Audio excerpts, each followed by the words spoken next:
प्रिय पत्रकार साथियों, दिल्ली प्रदेश कांग्रेस कमेटी के सभागार में आप लोगों का स्वागत है।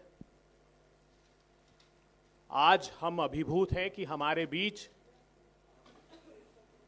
एक ऐसे देश के मूर्धन्य नेता हैं,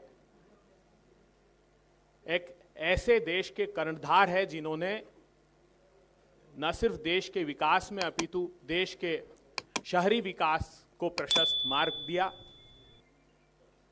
अजय माकन जी, हमारे दिल्ली प्रदेश कांग्रेस कमेटी के यशस्वी अध्यक्ष देवेंद्र यादव जी हमारे बीच हैं। पूर्व मंत्री नरेंद्र नाथ जी, पूर्व मंत्री हम लोगों के बीच है। अखिल भारतीय कांग्रेस कमेटी से हमारे सचिव डेनी साहब हमारे साथ हैं। हमारे साथ ज्योति सिंह जी जो मीडिया कोऑर्डिनेटर हैं, अस्मा जी तेलंगाना से, रश्मि सिंह जी हैं। मैं आज आमंत्रित करता हूं एक ऐसी पत्रकार वार्ता के लिए जिसमें आपके पैरों के तले से जमीन खसक जाएगी, आपकी आंखें फटी रह जाएगी। भीषणतम भ्रष्टाचार को उजागर करने के लिए मैं आग्रह करता हूं अखिल भारतीय कांग्रेस कमेटी के हमारे कोषाध्यक्ष अजय माकन जी को कि वो आपको संबोधित करें। धन्यवाद अभय जी, देवेंद्र यादव जी और हम और साथ में दानिश भाई और डैनी भाई, हम सबके सब लोग आपके सामने आज आए हैं। आप देख रहे हैं पीछे ऊपर लिखा हुआ है सबसे पहले आपके पाप। तो ये आप मान के चलें कि आपके पाप की कड़ी का पहला अंक आज हम आपके सामने लेकर के आ रहे हैं और ये सीरीज हैं जो कि आगे चलेंगे। सबसे पहले मैं आप सब लोगों को याद दिलाना चाहता हूं कि दिल्ली विधानसभा के अंदर एक ऐसे मुख्यमंत्री हैं जिन्होंने मुख्यमंत्री और अपनी पार्टी इस बात पे बनाई थी कि वो भ्रष्टाचार के खिलाफ लड़ेंगे। पार्टी इसलिए बनाई थी कि भ्रष्टाचार को उजागर करेंगे और उस जमाने में सीएजी की रिपोर्ट्स के आधार के ऊपर कांग्रेस पार्टी के ऊपर भ्रष्टाचार के आरोप लगाते थे। चाहे 2G की बात हो, CWG की बात हो, कोलगेट हो, सबके सबका बेसिस आधार सीएजी की रिपोर्ट थी और कुछ नहीं था। किसी के पास में कोई भी और प्रूफ, कोई डॉक्यूमेंट नहीं था, केवल सीएजी की रिपोर्ट थी। इस वक्त 14 सीएजी की रिपोर्ट्स, 14, एक नहीं, दो नहीं, 14 सीएजी की रिपोर्ट्स, एक से एक रिपोर्ट ये कास्टिगेटिंग है। एक से एक रिपोर्ट ऐसी है जो कि इतनी भयानक रिपोर्ट है, एक से एक, जिसमें भ्रष्टाचार के गंभीर आरोप केजरीवाल सरकार के ऊपर लगाए गए। एलजी साहब ने कहा कि केजरीवाल रोक रहे हैं, केजरीवाल कहते हैं कि एलजी रोक रहे हैं, लेकिन फायदा केजरीवाल को हो रहा है रुकने का क्योंकि वो एक्सपोज हो रहे हैं।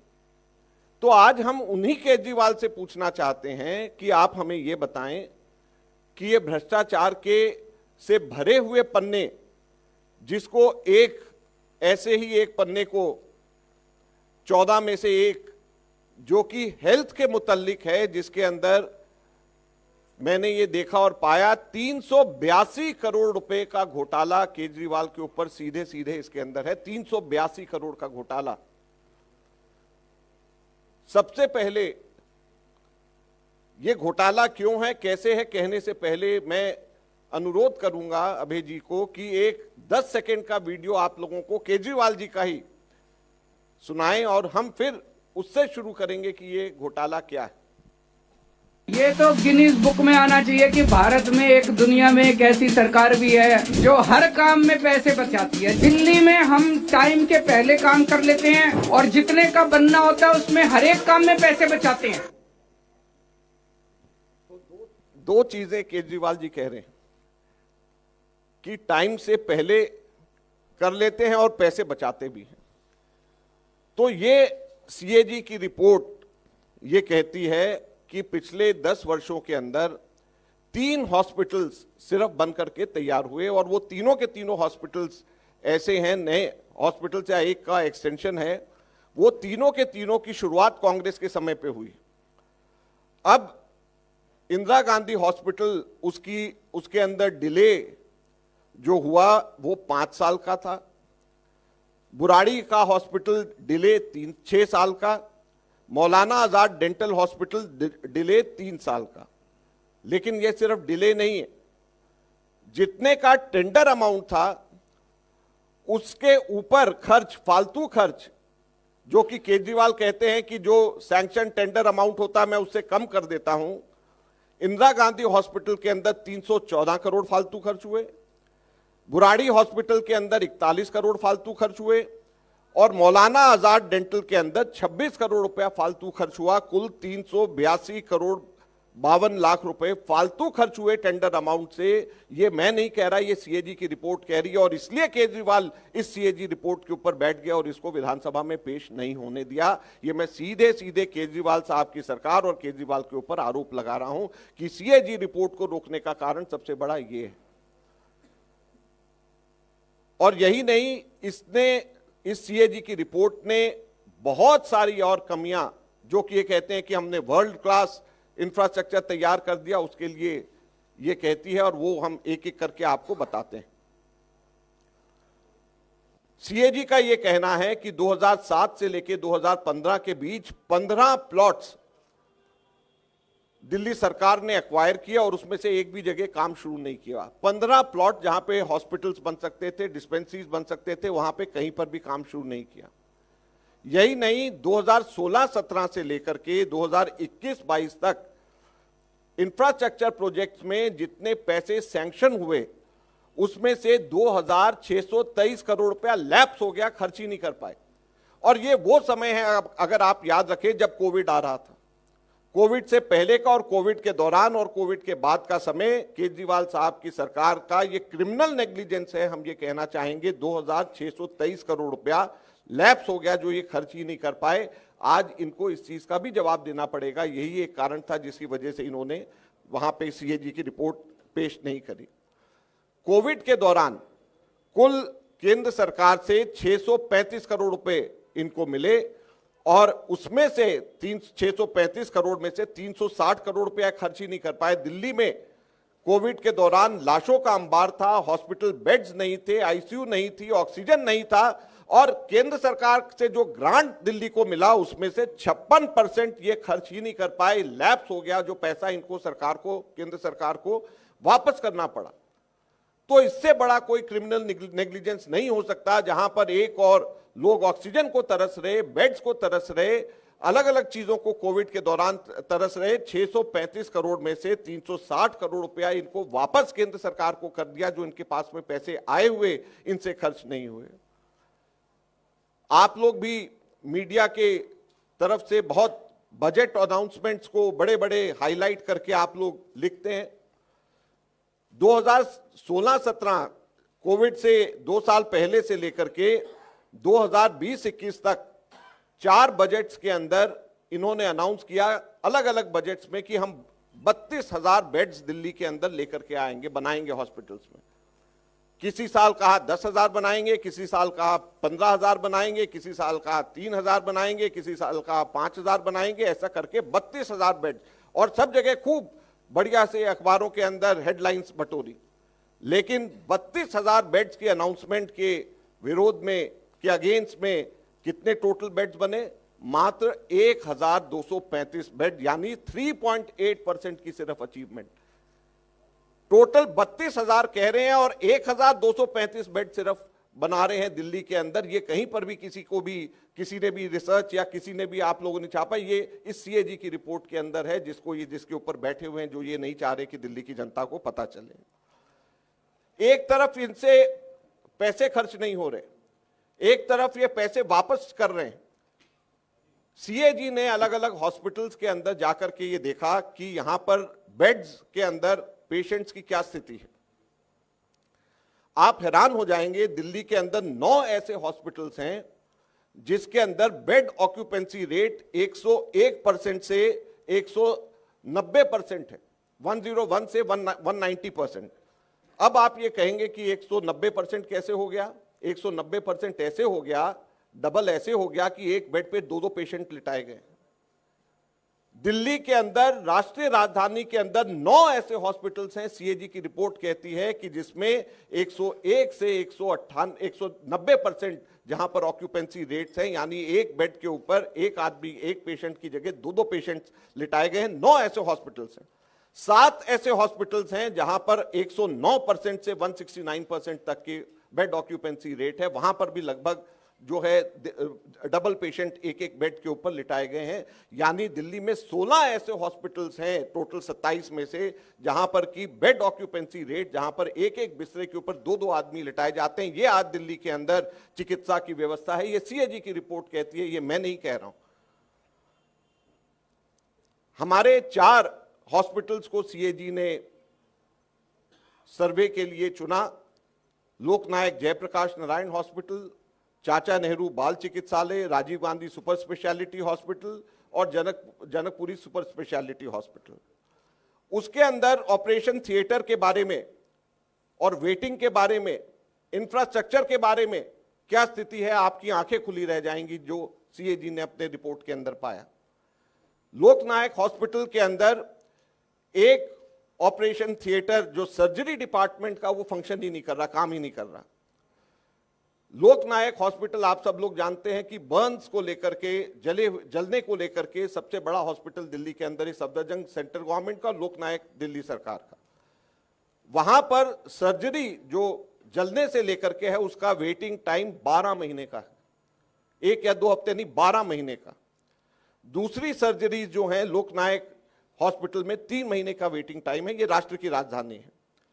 यहां पर 12 टोटल ईसीजी मशीन्स हैं, जिसमें से 5 काम नहीं कर रही। 5 बाईपैप मशीन आईसीयू में काम नहीं कर रही। 3 ट्रांसपोर्ट मॉनिटर्स हैं, 3 हैं और तीनों के तीनों काम नहीं कर रहे आईसीयू के अंदर। आईसीयू यहां पे टोटली नॉन फंक्शनल है, क्योंकि जो मेजर इक्विपमेंट्स हैं लोकनायक हॉस्पिटल में वो काम ही नहीं कर रहे हैं। और Rajiv Gandhi super speciality hospital, Janakpuri super speciality hospital, यहां पर स्टाफ की शॉर्टेज की हालत आप देखेंगे, सुनेंगे तो हैरान हो जाएंगे। 50 से 74% डॉक्टर्स की कमी। जितने डॉक्टर्स सैंक्शन हैं उसमें से 50 से 74% डॉक्टर्स ही नहीं है। 73 से 96%, 73 से 96% नर्सिंग स्टाफ की शॉर्टेज है। 17 से 62% पैरामेडिक स्टाफ की शॉर्टेज है। ये 2 super speciality hospital latest, Rajiv Gandhi super speciality hospital और जनकपुरी सुपर स्पेशलिटी हॉस्पिटल की कहानी है, जहां पे 50 से 74% डॉक्टर्स ही नहीं है, 73 से 96% नर्सिंग स्टाफ नहीं है, 17 से 62% पैरामेडिक स्टाफ नहीं है। ये सीएजी की रिपोर्ट है, जिसके के ऊपर केजरीवाल बैठे, जो नहीं चाहते केजरीवाल की दिल्ली की जनता को सच्चाई पता चले, जिसकी वजह से ये इसके ऊपर पर्दाफाश कर रहे हैं। इसलिए हम कहते हैं कि ये आपके पाप हैं, जिनको हम और देवेंद्र यादव जी यहां पे दिल्ली की जनता के सामने लेकर के आ रहे हैं। राजीव गांधी के सुपर स्पेशलिटी हॉस्पिटल में 6 मॉड्यूलर जो और सेमी मॉड्यूलर ऑपरेशन थिएटर काम ही नहीं कर रहे हैं। 6 ऑपरेशन थिएटर है, काम नहीं कर रहे। स्टोन सेंटर है, काम नहीं कर रहा। ट्रांसप्लांट आईसीयू लोकनायक हॉस्पिटल में तो 3 है जो कि खराब पड़े हैं, यहां पे हैं, लेकिन वो काम, उसका काम नहीं उससे हो रहा है। 77 प्राइवेट और स्पेशल रूम्स हैं जो ऑपरेशनल नहीं है। 16 आईसीयू बेड्स हैं जो ऑपरेशनल नहीं है। 154 जनरल बेड्स हैं, रेजिडेंट डॉक्टर्स हॉस्टल कोई भी फंक्शनल नहीं है। ये Rajiv Gandhi super speciality hospital का हाल है। जनकपुरी सुपर स्पेशलिटी हॉस्पिटल में 7 ऑपरेशन थिएटर फंक्शनल नहीं है। Kitchen, blood bank, emergency, medical gas pipeline, 10 critical care unit beds, 200 general beds काम ही नहीं कर रहे। जनकपुरी सुपर स्पेशलिटी हॉस्पिटल की कहानी है। और यहां पर बेड ऑक्यूपेंसी 20% से 40% है सिर्फ। आप देखिए, एक तरफ दिल्ली के अंदर हॉस्पिटल, 16 हॉस्पिटल्स हैं जहां पे एक बिस्तरे पे, एक बेड पे डबल लोग हैं, और यहां पर स्टाफ नहीं होने की वजह से 20% से 40% ऑक्यूपेंसी रेट है, क्योंकि यहां पे स्टाफ ही नहीं है। ये केजरीवाल का दिल्ली का चिकित्सा मॉडल है, ये इनका पाप है जो कि सीएजी ने जिसको उजागर किया। और दुख की बात यह है कि इसके ऊपर बैठे ताकि चुनाव से पहले ये लोगों को पता ना चल सके। इससे ज्यादा बड़े शर्म की और दुख की बात नहीं है। चाचा नेहरू बाल चिकित्सालय में पेडियाट्रिक बच्चों की सर्जरी के लिए, यही एक बच्चों का सबसे बड़ा हॉस्पिटल है, बच्चों की सर्जरी के लिए वेटिंग टाइम कितना है? 12 महीने का। 12 महीने का चाचा नेहरू बाल चिकित्सालय के अंदर वेटिंग टाइम बच्चों का। ये इनकी चिकित्सा मॉडल है जिसको कहते हैं कि पूरे हिंदुस्तान में ये केजरीवाल मॉडल है, ये लेकर के आना चाहते हैं। इस चिकित्सालय के अंदर, बाल चिकित्सालय के अंदर ऑपरेशन थिएटर में 10 इक्विपमेंट्स, ऐसे इंपॉर्टेंट इक्विपमेंट्स हैं जिनकी लिस्ट इसमें दी गई है, जो कि काम ही नहीं कर रहे। यहां पर यह स्थिति है। ये जो चारों हॉस्पिटल्स हैं, इसके diagnostic, x ray, CT scan, ultrasound की कहानी सुनिए तो आप ही हैरान हो जाएंगे। चाचा नेहरू बाल चिकित्सालय में एक्सरे की कैपेसिटी है 330 एक्सरेज पर डे की। इन्होंने पाया 2019-20 में जब इन्होंने ऑडिट के लिए गए तो 330 में से केवल 109 हो रहे हैं। अल्ट्रासाउंड 35 में से 35 की कैपेसिटी सिर्फ 7 हो रहे हैं। सीटी स्कैन 12 की कैपेसिटी सिर्फ 3 हो रहे हैं। Rajiv Gandhi super speciality hospital में 70 की कैपेसिटी केवल 35 हो रहे हैं। 50 की कैपेसिटी अल्ट्रासाउंड की केवल 23 हो रहे हैं। सीटी स्कैन 26 की कैपेसिटी केवल 14 हो रहा है। जनकपुरी सुपर स्पेशलिटी के अंदर एक्सरे में 57 की कैपेसिटी सिर्फ 7 हो रहे हैं और अल्ट्रासाउंड की 30 की कैपेसिटी सिर्फ 1 अल्ट्रासाउंड प्रतिदिन हो रहा है। सुपर स्पेशलिटी हॉस्पिटल अल्ट्रासाउंड की कैपेसिटी 30 की और 1 हो रहा है। यह इनका चिकित्सा मॉडल है जो कि हमारे देश के अंदर कर रहे हैं। 27 हॉस्पिटल्स पूरी दिल्ली भर के अंदर, आईसीयू सर्विसेज 14 में नहीं है, ब्लड बैंक सर्विसेज 16 में नहीं है, ऑक्सीजन सर्विसेज 8 में नहीं है, मॉर्चुरी सर्विसेज 15 में नहीं है, एम्बुलेंस सर्विसेज 12 में नहीं है। इन्होंने एम्बुलेंस को चेक कराया तो यह पाया कि कैट एम्बुलेंस, 1 महीने का डेटा निकाला तो फरवरी 2020 में 49 ऐसे इंस्टेंसेस थे जहां पर दिल्ली सरकार ने एम्बुलेंस देने से मना कर दिया क्योंकि एम्बुलेंस नहीं था। एक टेस्ट चेक करा गया कि कैट एम्बुलेंस में सामान सही है या नहीं है, तो यह पाया गया कि कैट एम्बुलेंस के अंदर कार्डियक मॉनिटर नहीं है, ट्रांसपोर्ट वेंटिलेटर नहीं है। ट्रांसपोर्ट वेंटिलेटर वो होता है जो वेंटिलेटर जिसमें एक पेशेंट वेंटिलेटर पे होता है, उसको वहां से लेकर दूसरी जगह पे वेंटिलेटर में लेकर के जाया जाता है। सिरिंज पंप नहीं है, ग्लूकोमीटर नहीं है, एम्बू बैग नहीं है, व्हील चेयर नहीं है, हेड इमोबिलाइजर नहीं है कि हेड सर घूम ना जाए एक्सीडेंट पेशेंट के अंदर, ऑक्सीजन एक्सेसरीज नहीं है, पोर्टेबल ऑक्सीजन नहीं है, डिलीवरी किट्स नहीं है, बीपी एपरेटस नहीं है, ब्लड प्रेशर नापने की नहीं है, स्टेथोस्कोप नहीं है, डॉक्टर का जो स्टेथोस्कोप होता है, फोर्सेप्स पल्स ऑक्सीमीटर नहीं है जो कि कोविड के टाइम पे हम लोग लेते थे। तो मैं इनसे ये पूछना चाहता हूं, जो कैट एम्बुलेंस है या ये शव वाहन है, शव वाहन के अंदर भी सिर्फ सायरन बजता है और वो चलता है, और कैट एम्बुलेंस के अंदर भी अगर कोई चीज नहीं है, ये सारी की सारी चीजें नहीं है, तो वो भी शव वाहन है, कैट एम्बुलेंस नहीं है। और ये मैं नहीं कह रहा, ये सीएजी की रिपोर्ट कह रही है जिसको ये दबा करके बैठे हुए थे। तो आज दुख की बात यह है कि ये सारी चीजों को लेकर के हमें आपके पास में आना पड़ रहा है, जो असेंबली में डिबेट और डिस्कस होना चाहिए था। हमारे नौकरियां नहीं है, बेरोजगारी है। केजरीवाल कहते हैं मैं बेरोजगारी के लिए लड़ूंगा, बेरोजगारी के खिलाफ लड़ूंगा। दिल्ली के हेल्थ सेक्टर में 8,194 वैकेंसीज हैं जो कि ये फुलफिल नहीं करा पा रहे। कितनी? 1 2 नहीं, 8,194। Department of health and family welfare में 3,268, डीजीएचएस में 1,532, स्टेट हेल्थ मिशन में 1,036, ड्रग कंट्रोल डिपार्टमेंट में 75, Maulana Azad medical college 503, Loknayak hospital 581, Rajiv Gandhi super speciality 580, Janakpuri 298, Chacha Nehru Bal चिकित्सालय 322, कुल मिलाकर के 8,194 वैकेंसीज इनकी अपनी सरकार के अंदर। उसको तो भर लीजिए आप, बाकी की बेरोजगारी बाद में दूर करिएगा, पहले अपनी वैकेंसीज तो पूरी करिए। नर्सिंग स्टाफ की शॉर्टेज 21% ओवरऑल पूरी दिल्ली के अंदर है और कुछ हॉस्पिटल्स में 34% से ऊपर है। आप सोचिए, अगर नर्सिंग स्टाफ 21% शॉर्ट है, 5वां हिस्सा शॉर्ट है नर्सिंग स्टाफ के अंदर, तो क्या चिकित्सा, क्या हमारे पेशेंट्स का भला होगा? 30% वैकेंसीज हमारी 19 कैटेगरीज जो पैरामेडिक स्टाफ की हैं उसमें 30% वैकेंसीज हैं। स्पेशलिस्ट डॉक्टर्स 30% वैकेंसी, स्पेशलिस्ट जो टीचिंग ड्यूटी है वो 30%, without teaching duty 28%, medical officer जो दूसरे डॉक्टर्स हैं 9% की उसकी शॉर्टेज। तो यहां पर दिल्ली के अंदर शॉर्टेज इनके हमारे स्टाफ में, पैसा इनसे पूरा खर्च नहीं होता है, जमीन 15 इनकी यूटिलाइज नहीं हो पाती, 15 इनके पास लैंड है जो कि हॉस्पिटल डिस्पेंसरी जहां पे खोल सकते हैं वहां पर इनसे नहीं खोला जाता है, जो कंस्ट्रक्शन हुई है उसके अंदर अनाप शनाप रेट इनके बढ़ गए हैं। तो किस प्रकार का मॉडल इन्होंने दिल्ली के अंदर दिया है? क्या ये चिकित्सा मॉडल को लेकर के ये ऐसे भ्रष्टाचार दूर करने के नाम के ऊपर क्या केजरीवाल सत्ता के अंदर आए थे? आज हम इनसे ये पूछना चाहते हैं। ये हम लोगों के आपके पाप की पहली कड़ी है।